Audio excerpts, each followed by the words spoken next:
আসসালামু আলাইকুম, welcome my channel Rimi Karim blog. আজকে আমি পটলের ছোলা ভর্তা বানিয়ে দেখাবো দুইভাবে। আজকে আমি বানাবো পটলের খোসা ভর্তা। পটলের খোসা বা ছোলা যে যাই বলি। তো পটলের ছোলাটা আমি ছাড়িয়ে নিয়েছি, বেশ একটু পুরু পুরু করে দেখিয়ে দিচ্ছি। খোসাটা ছাড়িয়ে ভালো করে ধুয়ে নিয়েছি। ওয়াশ করার পরে পটলের খোসা ফ্রাই প্যানে তেল দিয়েছি, সরিষার তেল। পটলের ছোলা বা খোসা চিংড়ি মাছ দিয়ে ভর্তা বানালে অনেক মজা হয়, তাই আমি চিংড়ি মাছ নিয়েছি। চিংড়ি মাছটা খোসা ছাড়িয়ে নিলেই ভালো হয়। এখন সরিষার তেল দিয়ে চিংড়ি মাছটা আগে ভাজবো, হালকা একটু লবণ দিয়ে আর একটু হলুদ দিয়ে। চুলাটা অন করে দিলাম, অল্প একটু লবণ দিলাম। লবণ দিয়ে আগে ভালো করে ভেজে নিতে হবে। হালকা একটু হলুদ গুঁড়ো দেবো, একটু হলুদের গুঁড়ো দিয়ে দিলাম। হলুদটা আমি অ্যাড করলাম কারণ চিংড়ি মাছটা একদম সাদা দেখা। ভালো করে ভেজে নেবো যাতে চিংড়ি মাছের গন্ধটা না থাকে।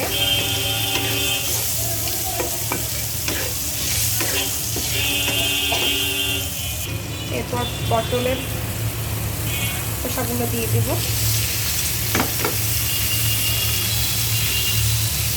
পটলের খোসা দেওয়ার পরে পানিটা ঝরিয়ে নিয়েছি।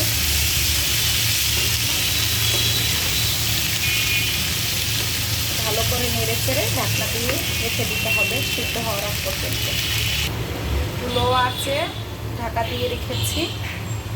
মাঝে মাঝে ঢাকনা খুলে নেড়ে চেড়ে দেখতে হবে নিচে লেগে যায় কিনা। এরপর যদি সেদ্ধ না হয়, যে পানি একটু একটু পড়তেছে, যদি সিদ্ধ না হয় সেক্ষেত্রে একটু পানি অ্যাড করব সিদ্ধ হওয়ার জন্য। ছোলা বা খোসা ভর্তা করার জন্য এছাড়া যা যা লাগবে, এখানে আমি একটা পেঁয়াজ কুচি করে রেখেছি আর 4-5টি রসুনের কোষ কুচি করে রেখেছি আর এখানে 10-12টার মতো কাঁচামরিচ। পটলের ছোলা চিংড়ি সিদ্ধ হওয়ার পরে ফ্রাই প্যানে একটু সরিষার তেল দিয়ে আমি এগুলো ভেজে নিব। এরপর একত্রে সবগুলো ব্লেন্ডার দিয়ে ব্লেন্ড করব, বা যাদের ব্লেন্ডার নাই পাটায় পিষেও মিহি করে ভর্তা করে খাওয়া যেতে পারে। তাহলে সব সিদ্ধ হোক, তারপর বাকি প্রসেসটা করব। প্রায় 70% সিদ্ধ হয়ে গেছে, তো আমি আঁচটা বাড়িয়ে দেওয়া ছিল সেটা আমি কমিয়ে দিয়েছি। আর যে পানিটা দিয়েছি অলমোস্ট শুকিয়ে গেছে। আঁচটা কমিয়ে এখনও 20% সিদ্ধ কিন্তু বাকি, তাই আমি আবার একদম লো আঁচ করে ঢাকা দিয়ে লো আঁচ করে 5 মিনিট রাখবো। এরপরে চুলাটা বন্ধ করে দিব, বাকিটা সিদ্ধ হয়ে যাবে। বেশ কয়েকবার নাড়াচাড়া করে উল্টে পাল্টে দিলাম। তো মনে হচ্ছে আসলে সিদ্ধ হবে না, তাই একটু পানি অ্যাড করছি, 1 কাপের মতো পানি দিয়ে আবার লো আঁচ ছিল, একটু আঁচটা বাড়িয়ে দেবো। মিডিয়াম লো আঁচে থেকে আবার একটু আঁচ বাড়িয়ে দেবো। মিডিয়াম লো আঁচে সিদ্ধ হতে থাকে। 5 মিনিট রাখার পর সিদ্ধ হয়ে গেছে।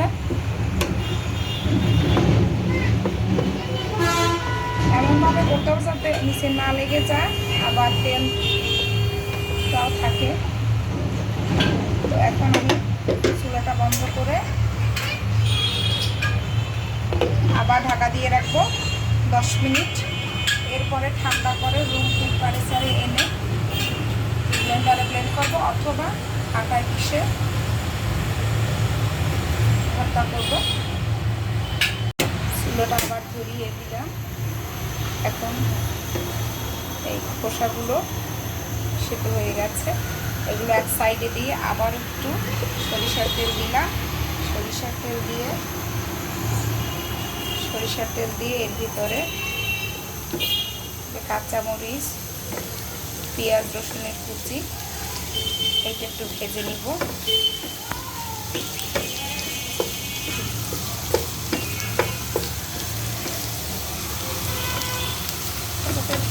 গন্ধটা না আসে, কাঁচা একটা গন্ধ থাকে, সেই গন্ধটা যাতে না আসে সেরকম ভেজে নিব।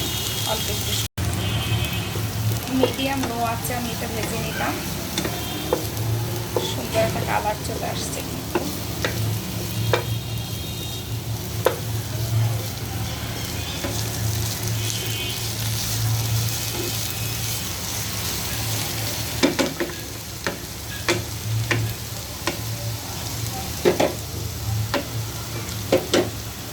চুলাটা অফ করে দিলাম। অফ করে ঢাকনা দিয়ে দিলাম। ঢাকনা দিয়ে 10 মিনিট রাখবো। এরপরে ঠান্ডা করে রুম টেম্পারেচারে এনে ব্লেন্ড করব। এখন ভর্তা বানানোর পালা। ব্লেন্ডারের বাটায় দিব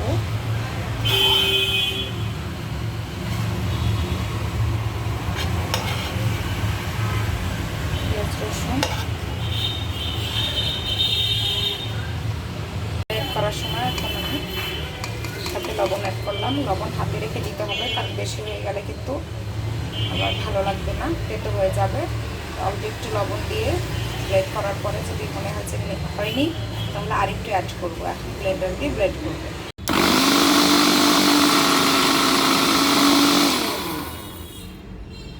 এটা কিন্তু একবারেই হবে না, বারবার নেড়ে চেড়ে দিতে হবে,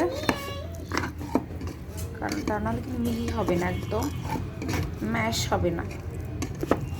বারবার নেড়ে চেড়ে একটু একটু করে 30 সেকেন্ড একটু একটু করে নেড়ে চেড়ে আবার বারবার ব্লেন্ড করতে হবে। আমি একটু একটু করে 6-7 বার ব্লেন্ড করেছি, তাতে কিন্তু পুরোটা ম্যাশ হয়নি। তো যতক্ষণ পর্যন্ত ম্যাশ না হবে ততক্ষণ পর্যন্ত আমি একটু একটু করে ব্লেন্ড করব, আবার এরকম নেড়ে চেড়ে আবার করব। আর যদি অত সময় না থাকে, যদি বাসায় শিলপাটা থাকে, তাহলে ওই যখন এরকমের পুরোটা ম্যাশ হবে না, তখন একটু একটু থেকে যাও, তখন পাটায় পিষে একদম ম্যাশ করা যেতে পারে। তো আমি ব্লেন্ডারেই ব্লেন্ড করব, পুরোটা একটু ভালো করে ম্যাশ করব। তাই আরও যতক্ষণ পর্যন্ত না হয় ততক্ষণ দেব, আবার একটু নেড়ে চেড়ে আবার ট্রাই করব। ফাইনালি আমার হয়ে গেল পটল চিংড়ি মাছ দিয়ে পটলের ভর্তা, খুবই সুস্বাদু। আমি ফার্স্ট টাইম বানিয়েছি, আলহামদুলিল্লাহ খুব ভালো লেগেছে।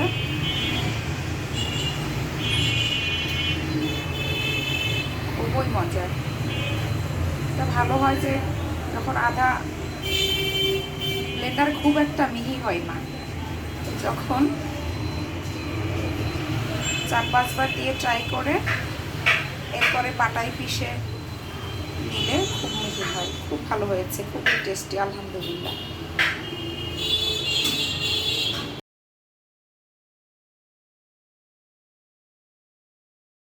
ব্লেন্ড করব, তো বলে রাখি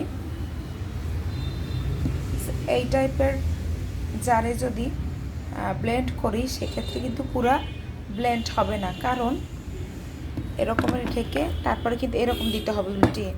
তো সেক্ষেত্রে একবার দিয়ে আবার এরকম একটু নেড়ে চেড়ে বারবার দিতে হবে। তারপর যদি ম্যাশ না হয় সেক্ষেত্রে ফাইনালি পাটায় 2-3 বার প্রেসার দিয়ে একদম স্মুথলি একদম মিহি ভাজতে হবে। তো আমি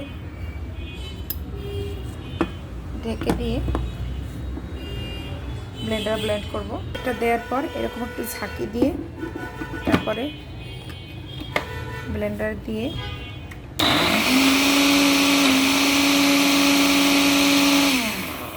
অফ করে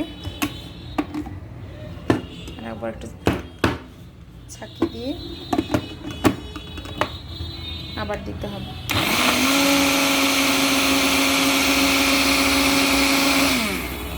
এবার এভাবে 10 থেকে 12 বার দিতে হবে। আবার খুলে নেড়ে চেড়ে আবার দিতে হবে, উপর উল্টে পাল্টে দিতে হবে আর কি।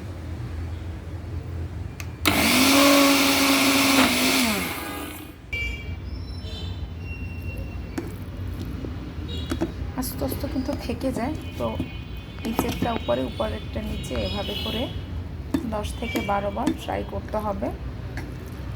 আর যেসব জারে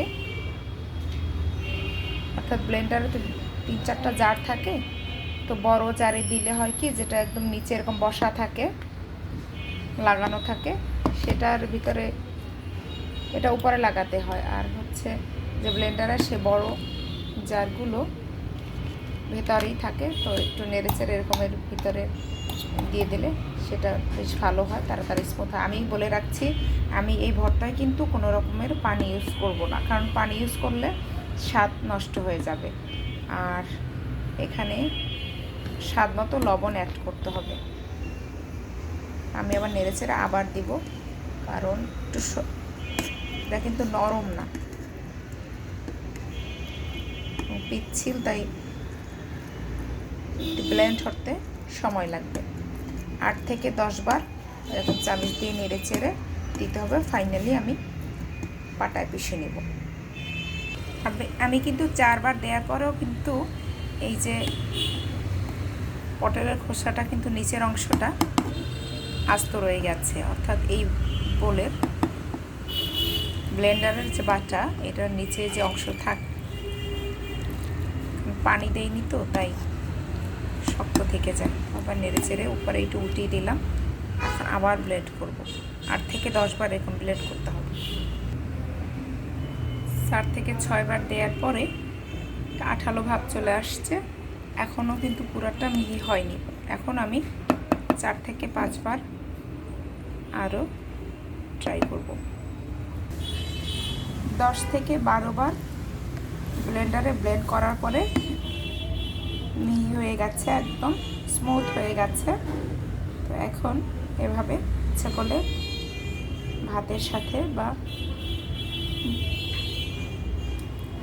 খিচুড়ির সাথে পরিবেশন করা যায়। আর আমার কাছে মনে হয়েছে যে আর একটু স্মুথ করা দরকার, সেক্ষেত্রে আমি একটু পাটায় পিষে আর একটু স্মুথ করে নিব। সেই আগের যুগের নানি দাদিদের মতো পাটায় পিষে ফাইনাল ভর্তাটা করব। 90% স্মুথ হয়ে গেছে, এখন 10%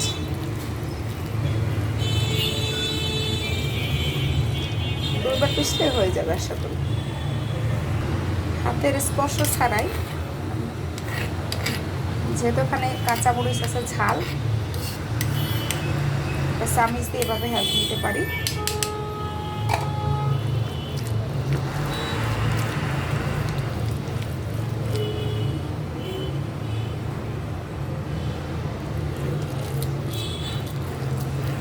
প্রথমবারের মতো বানাচ্ছি।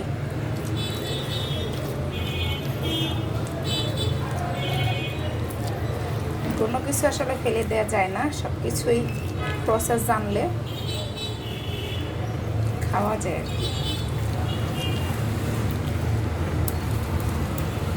খুবই স্মুথ হচ্ছে। পাটায় পিষা আসলে অতটা সহজ না, খুবই কষ্টের। পুরোটা যদি পাটায় পিষতে হতো তাহলে অনেক পরিশ্রম হতো। যেহেতু 90% ব্লেন্ডার দিয়ে ব্লেন্ড করাচ্ছি, এখন বাকিটা 10% পাটায় পিষতে হবে, তা না হলে কিন্তু মরিচের যে বিচিটা থাকে সেটা আস্ত থেকে যায়। আর কিছু কিছু দেখাচ্ছি অতটা ব্লেন্ড করা সম্ভব না আসলে, এই যে কিছু কিছু আস্ত খোসা থেকে যায়, তাই পাটা আমি একবার পিষেছি, একবার 3বার প্রেশার দেবো, ইনশাল্লাহ ভালো হবে আশা করছি। ফাইনালি আমার হয়ে গেল পটলের ছোলা চিংড়ি